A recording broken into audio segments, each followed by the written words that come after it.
I don't know what the deal is when it comes to this technique, but everybody thinks you gotta have a big one to be able to go out and be successful. Well, let me just tell you, today was a perfect example of why you can use a small one and catch all kinds of fish.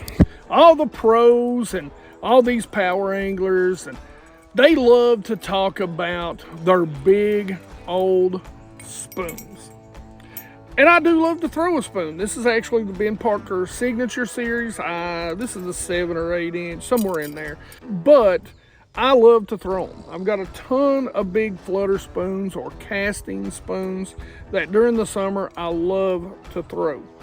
And I'll adjust different sizes. But what I want to talk to you about today, and why I want to talk to you about this, and I've really preached this kind of over the past few years, is sometimes this is not what you want to be throwing.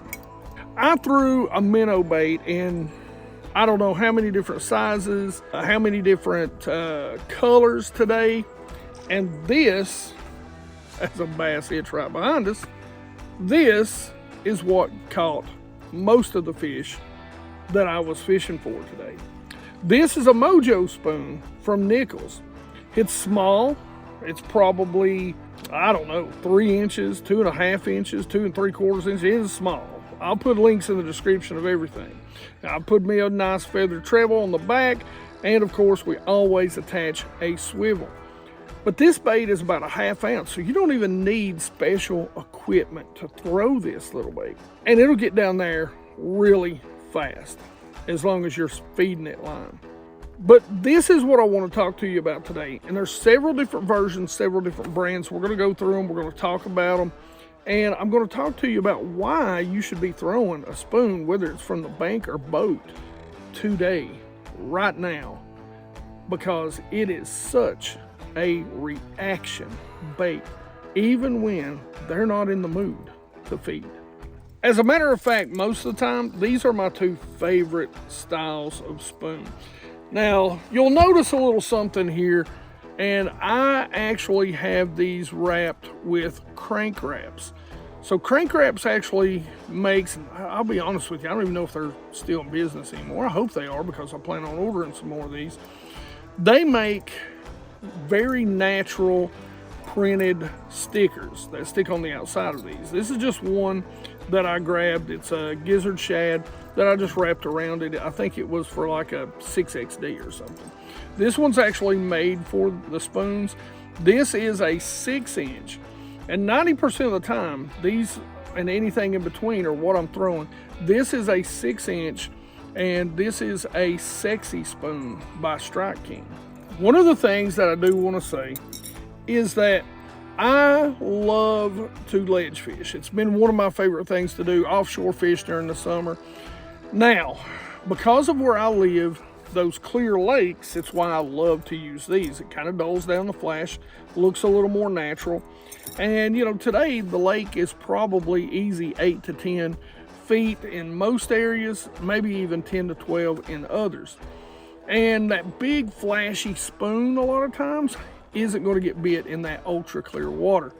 So I like to kind of dull it down a little bit, and that really helps, is to be able to put on something like this.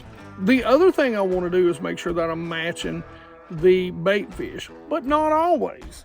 Sometimes I want to be a little bit bigger. Most of the bait fish we've seen today are about this size. They're about that 2 to 3 inch, but sometimes you can throw these bigger spoons, these 6 inches, and the bass are going to go for that. So you got to go back and forth. But the reason why I like to throw these small spoons, and the reason why I've started doing this during the summer, is simply because they are a reaction bite. From the fall to the hop up. And we'll talk about retrieve here in a little bit, but I'm going to show you some of the spoons first that I really love to use. Now there's a couple of different lures, and there's a couple of different lures and one lure company that are named after the same lake. One brand of lure or spoon that's named, anyway, it gets a little confusing, so I'm going to try and kind of keep this understandable, I guess. And we'll start with Lake Fork Trophy lures. Now this is a little, and I think this comes in somewhere around about 3/4 of an ounce. So a little heavier, it's going to get down there a little bit farther. I do have a crank wrap on it also, but one side. Sometimes I want a little bit of flash, but I want to dull it down just a touch. And this is Lake Fork Trophy lures. This is their smaller spoon. I think this is a 4-inch spoon. Now this is a Nichols, and I believe this is the Lake Fork. I believe this is a 5-inch. Maybe they come in 4 and 5, but I believe this is a 1-ounce spoon. I believe the 5 is 1 ounce. Again, we'll put links in the description to everything. And if you geeks don't mind, make sure you go down there, bookmark if you're on your computer, so that anytime you go to Tackle Warehouse and you make an order, it will actually help out the channel. It doesn't cost you a penny, not even a percentage of a penny extra, but it does help us out. And we'll definitely have links to Nichols. And like I said, this is the Lake Fork spoon. So see, Lake Fork Trophy Lures is a different company. This is the Lake Fork spoon. And this is one of my favorites. And again, this is a 4 to 5-inch spoon here. And this is by Strike King, and it's a very good spoon. They make some very good spoons. I've had them for a long time. I've used them for a long time. And this is called the Sexy Spoon. So let's talk about what makes a flutter spoon or a casting spoon so great. I think overall what really makes it so great is it's really a reaction bait. I would put this in the category of a jerk bait or a crankbait, moved really quickly across the bottom. This bait is going to get bites from bass, whether they be on the bottom or suspended in the water column somewhere, because both fall and hop are very reactionary movements. And what I mean by that is that as this bait falls, it's really going to flutter and move and have a really erratic action as it falls. So what makes these baits so great is that they are a reaction bait.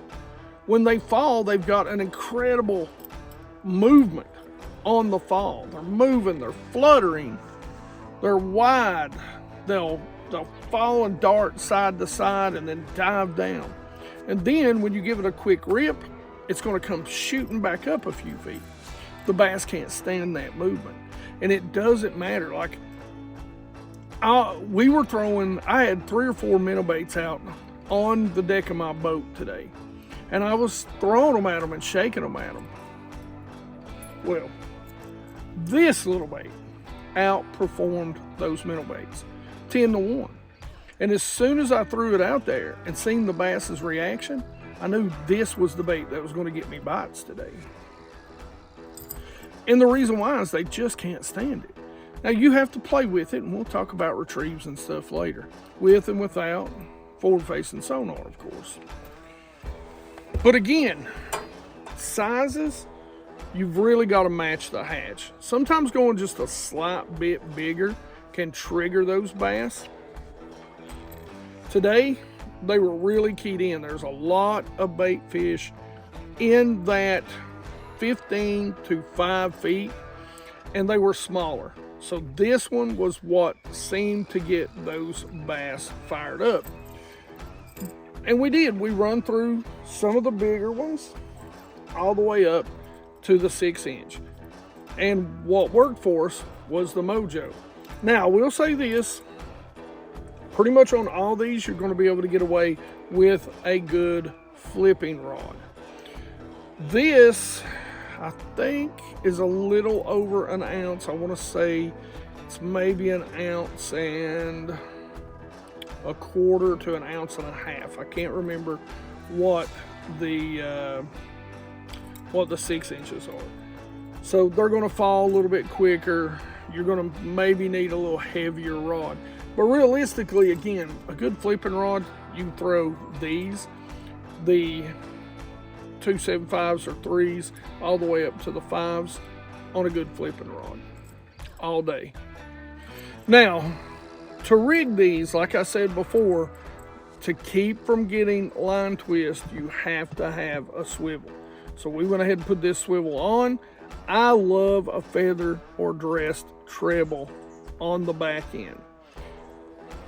Try it with it, try it without it. Sometimes it works, sometimes it don't. But tying the bait, we keep it simple. The pitching knot. We go through the swivel, swing her around about 5 to 7 times, through the top, pull her down, tighten her up, cut the tag in, you're ready to go. Geeks, I've got something I want to talk to you about. Listen, you need to go check out the 16 volt, 52 amp hour battery. It literally mounts in your rod locker. They designed it to be small, to be compact, from Ionic. And I've got a 10% off discount, so it's going to save you some money. Whether you're in a 10 boat, whether you're in a bass boat, whether you're in a kayak, if you've got electronics, you need that. And it comes with its own charger. No need to spend more money. I'm telling you, go to lithiumhub.com, link in the description, 10% discount right here. Go check them out, geeks. So like I said, you really don't need any special equipment for this. This is a TFO option. This is a flipping rod. It's a 7/6 heavy action, and this thing can accommodate up to 2 ounces. So almost any of those spoons, like I said, I believe even the bigger 6-inch spoon, the Sexy Shad from Strike King, is right in that 2 ounce mark. So this rod is going to do everything you need. Now, I do like a 7/6 because it allows me to get a longer cast out there.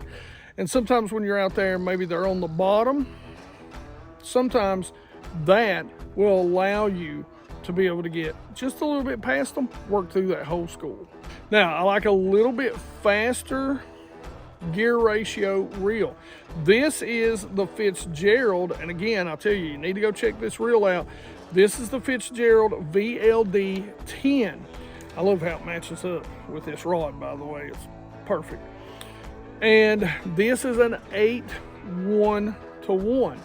Now, to get more action out of the spoon, you want to go a little lighter with line. And on this rod, we're only using 12-pound Pro 100 100% fluorocarbon from K9, and you should go check that out. Got a 10% discount right here. But you can see, I mean, it really worked well for us today. So when we talk about spoons and where to find these bass, one of the first things I'm going to go and look for, if you're on the Tennessee River, of course, you're going to look for ledges. Probably going to use bigger spoons too. But if you're on lakes like this, we're going to look for points, humps, creek channel ledges, rock piles, that sort of thing. Anything where there's a lot of shad and the possibility of holding a lot of bass. Now, we're going to talk about 2 or 3 different ways to retrieve this. Traditionally, how you would do this is you would sink it to the bottom. You would let it go to the bottom and you'd rip it up. You might even give it a couple of jerks. Now, you can raise it and follow it back down, or you can twitch it. Me personally, if I'm on the bottom, I like to kind of raise and give it, you know, a little bit of slack as I can watch it fall and follow it back to the bottom. 90% of the time though, that's not the way I fish a spoon anymore. I fish, especially the small spoons, for suspended bass, probably more than I do anything. And again, especially in a pond where it's a smaller body of water, where you can kind of fan cast out there and work that thing back, just give it a few seconds fall and let it come up. A few seconds of a fall and let it come up. And you'll do that all the way back and kind of contour the bottom. Now, if you've got a hard bottom or a sandy bottom or a rocky bottom, hopping it off the bottom is not going to be a problem. If you've got a mucky bottom, if you've got a grassy bottom, or you've got a lot of brush down there, you're going to want to keep it off the bottom. You might lose 1 or 2 spoons, but sometimes it's really good to figure out. And sometimes what I'll do is I'll take another bait, let's say like a jig, like a drop shot, and throw it out there so that I kind of mentally understand what that bottom contour and depth is before I take this out of the box. Now, one of the other tricks, and this works great in ponds, is to make a long cast out there, count it down like, 5 Mississippi, 2 Mississippi, and give it about 3 quick turns of the reel. Now, don't give it slack. Let it fall on that top line, because it's just going to sit there and do this on its way down. That way, what ends up happening is, as it's just fluttering sideways, give it a couple of quick reels, it's going to spin up. Great way to get a reaction bait. That's also a great way to fish for them on the bottom. Again, cover and structure dictates the ability to be able to do that sort of stuff. So now, fishing for suspended bass, you're going to do sort of the same thing that you're going to do in a pond, right? It relates. If you're out on a lake, it's just maybe deeper. Maybe it's not. Maybe it's shallower. It just depends on where you're at. You're going to throw it out there. You're going to try to count it down. I used to do the whole countdown method with a spoon when I only had a 2D sonar. So it can be done. Now, all that being said, if you do have forward-facing sonar, let me give you some tips, and I hate to give these away. And by the way, if you want to see a video, I've been thinking about doing 2 videos. I just don't want to hear a bunch of hate on it about baits that have really shined that aren't minnow baits for me. And I think really more important than any of it, because this will help all anglers, is some things that I've learned since having forward-facing sonar about where fish go, how they react, how quickly they pick up on baits. I think it's really enlightened me on a lot of things. So if you want to see that, let me know down in the description. Otherwise, back to this. So I'm fishing with forward-facing sonar, and I'm using this little bait. Something that I like to do is I may have bass throughout the water column. So there may be some in 5 feet, 10 feet, 25 feet. A lot of times you can drop that bait down, and with that flutter, they will follow it down and they will bite it. So unlike a lot of times when you drop a minnow that's lifeless down, a flutter spoon, they will follow down. And you can create competition. I've always preached about ledge fishing is you want them to be grouped up. But with a flutter spoon, you can kind of dictate that. So you let them fall, and you can actually let them follow down to another bass that's below them, or to 2 or 3 bass that's below them. So you can kind of group them up if you're paying attention. Now, one of the things you don't want to do when you're trying to do this using forward-facing sonar, and I would say if you're fishing for suspended bass, period, whether it be in a pond, whether it be with or without forward-facing sonar, don't have big jerks, right? Don't jerk it away from the bass. Something that I've learned is just these quick hops that seem to keep them coming, and then let it fall. Give it a second. 1 1,000, 2 1,000, 3. Same little action, and I'm telling you, it really gets them fired up to where they'll bite it. Sometimes they'll swat at it just like a topwater bait. You'll get them in the side. We got one in the side this morning. But hey, if you're fishing a tournament, you're still weighing that bass in, right? When you're hook setting the spoon, you're pretty much always going to be just straight up.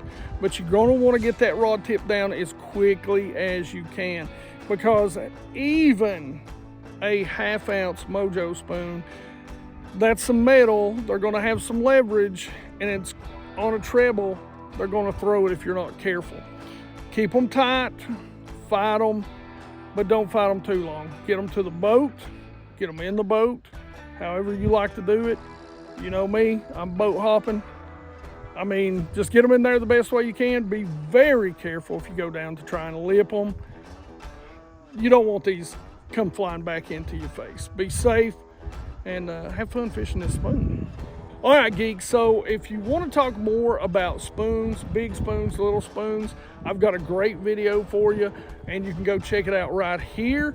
Otherwise, questions, comments in the comments section below. Like it if you like it. Don't forget to subscribe. Make sure you ring that bell. Be part of the 100% Watch Squad. And hey, post your spoon catches in the community now, either under post or under community on your cell phone. It's awesome. You guys can post pictures. I want to see them. You geeks rock.